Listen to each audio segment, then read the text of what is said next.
not got a lot of water mixture labs. So it might be good to do these kind of grouped together or keep the materials on hand. Wasn't able to gather like this one asks for an insulated material. I don't quite have that, so my measurements are probably going to be off. It is important that you find something like that, just so that way energy is not getting lost to the environment. We're just going to assume that that's not happening today. I've already got my water preheated. I am sitting at around 70 degrees, fairly hot, and the hot water is going to get mixed into your small Erlenmeyer flask. I went with a round bottom just because it fits in here a little bit better. I do have my cold water. You want cold, not ice, because if you have ice, well, there you go, put in ice. If you have ice, you're going to be measuring not the change in temperature, but all that energy is going to go into melting the ice. So you don't really want that. But I got cold water. Yep, that's cold. And so this water sits at a nice, good 0 degrees. Students will be collecting data on page 5. So that way they got the temperature in the container, this container. So my probe is going to be sitting in there. If you got a clamp, that'll work nicely, but these guys stay up pretty well. It gives you a suggestion that having the temperature of the water, let's see, where did I see that? Between 12 and 14 degrees. Mine is actually just under 12, so that should be fine. Give it a quick stir.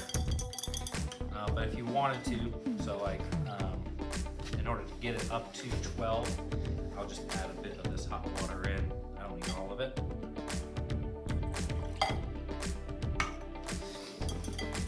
And then we should be set to do the experiment.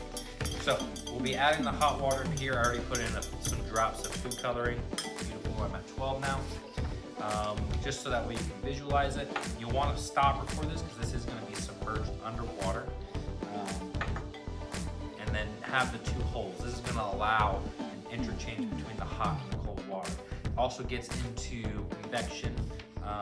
Hopefully students will be able to see that as the food color starts to mix with the water. So I'm going to go ahead and fill up this beaker with the hot water. Be careful depending on what temperature you have this set to.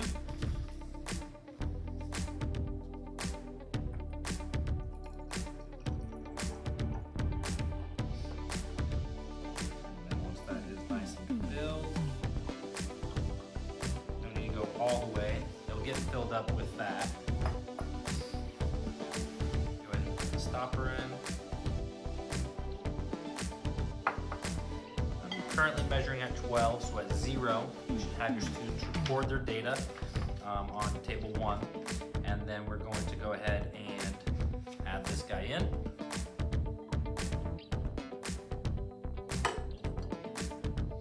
And you see I've already made a mistake because I did not add enough water in there to actually go above. So we'll add just a bit of water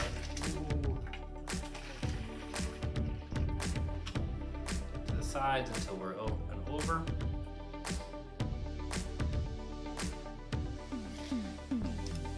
And now the water can exchange, and you can start to see, I don't want to mess it up, you start to see my red dye coming out. In fact, it's actually coming out of one hole, so it's created a nice little pathway for that. And then I can start to watch my temperature in this outside container start to increase as it's mixing with that water in the Erlenmeyer flask. So you do have a second experiment where you would cover up the holes and then measure out that, then measure the temperature difference. I'm not going to go ahead and show that just because that would require a breakdown setup. I don't have the clay on hand. But it's essentially, how does the water flow between the 2 things? You can actually visualize, because of the food coloring, that it's mixing together. And so then you can start to have a conversation about convection versus conduction. So part of it is being heated by conduction, where it's touching that flask, and then some of it is being heated by that water trading. But once they've reached like a slight, once the temperatures have been kind of similar, you're gonna get less convection happening in the stopper. So then it becomes kind of convection. So my temperature has definitely plateaued, but it did increase a couple degrees. And as you guys saw, I did not have this set up perfectly. I had to add in water, but you can do that much more neat than I can. This is great for data collection and for students visualizing the transfer of liquids. You can also talk about how the red food coloring was heated. So notice it's sitting right up there on top. It wants to be up at the top. You could inverse the experiment, have this be cold water, and then see if that would sink a lot better. You can do that without all the setup, but that's a good demonstration for students as well. Well, for me, this is actually the last video out of all the investigations. So after this, I'm done processing and uploading. For you guys, you have more to come. So I will see you guys in the next video. Bye.